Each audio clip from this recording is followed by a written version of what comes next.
আসসালামু আলাইকুম রহমতুল্লাহ। সুপ্রিয় দর্শক, আশা করি আপনারা সকলে ভালো আছেন, সুস্থ আছেন। দেশ ও দেশের বাইরে থেকে যারা আজকের এই ভিডিওটি দেখছেন সকলের প্রতি আন্তরিক শুভেচ্ছা অভিনন্দন। দর্শক বন্ধুরা, মক্কা এগ্রো নতুন একটি পর্বে আপনাদেরকে স্বাগতম। তো বরাবর আমি আছি হাফেজ নজরুল ইসলাম, আর আপনারা দেখছেন মক্কা এগ্রো ইউটিউব চ্যানেল। তো প্রিয় দর্শক, আজকের আলোচনার বিষয় কি সেটা অবশ্যই আপনারা ভিডিও দেখে থাম্বনেল দেখে বুঝে গেছেন যে আজকে কোন বিষয়টা নিয়ে আলোচনা করব। আজকে মুরগি অত্যন্ত গুরুত্বপূর্ণ একটি বিষয়, সেটা হচ্ছে মুরগি বোর্ডিং সম্পর্কিত তথ্য আপনাদের সামনে তুলে ধরার চেষ্টা করব।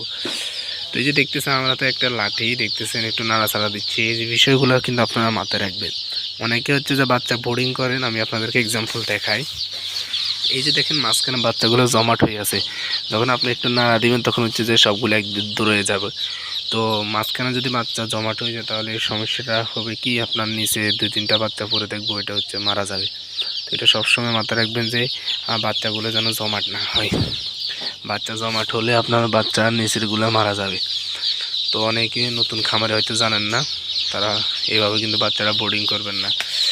আরেকটি বিষয় হচ্ছে যাই, অনেকে আমাকে প্রশ্ন করেন যে একসাথে কতগুলো বাচ্চা বোর্ডিং করবো। আমার এখানে দেখেন প্রায় 4-5 হাজার বাচ্চা আছে, অনেকগুলো আপনারা দেখতেছেন অবশ্যই ভিডিওর মধ্যে। তো আমি আপনাদেরকে বলবো হচ্ছে যে বাচ্চা এক বোর্ডের হচ্ছে, আমি ইচ্ছা করলে কিন্তু অনেকগুলো বাচ্চা এক বোর্ডারে দিয়ে দিতে পারতাম, দিই নেই, আমি আলাদা আলাদা খোপ খোপ করে দিছি।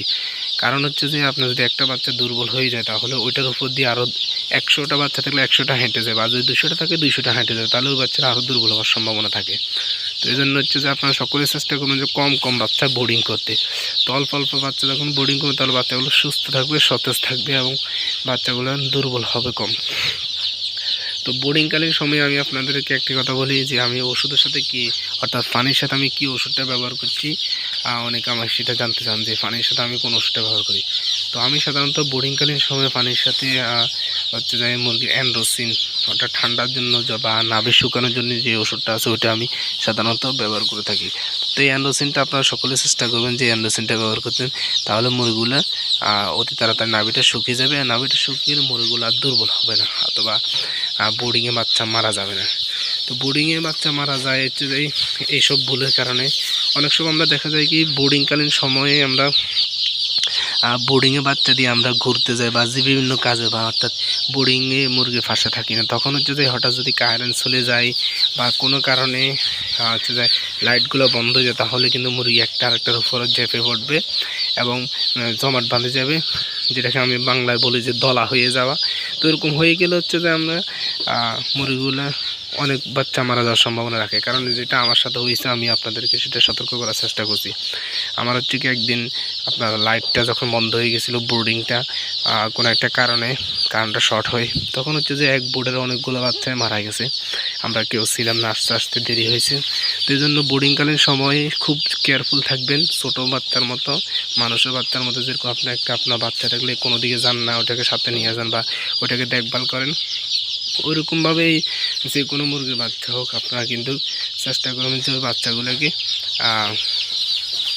বাচ্চাগুলোর সাথে একটা লোক থাকার জন্য 24 ঘন্টা, এবং বাচ্চাগুলোর যেন কখনোই তাপ কম হইতেছে বা ঠান্ডা লাগতেছে এই ধরনের সমস্যাগুলো যেন না হয়। তো এই বিষয়গুলো মাথায় রাখবেন, আর একটু পর পর বাচ্চাগুলো নেড়ে দেওয়ার চেষ্টা করবেন, তাহলে বাচ্চাগুলো সুস্থ থাকবে, সতেজ থাকবে এবং দুর্বল হবে না। তো আজকে ভিডিওটি পর্যন্ত। ভিডিওটি যদি ভালো লাগে লাইক করবেন, আর চ্যানেল নতুন দর্শক হলে চ্যানেলটি সাবস্ক্রাইব করবেন। সব ভালো থাকবেন, সুস্থ থাকবেন, সকলে সুস্থতা কামনা করে এখানে বিদায় নিচ্ছি। আল্লাহ হাফেজ। আসসালামু আলাইকুম ওয়া রাহমাতুল্লাহি ওয়া বারাকাতুহু।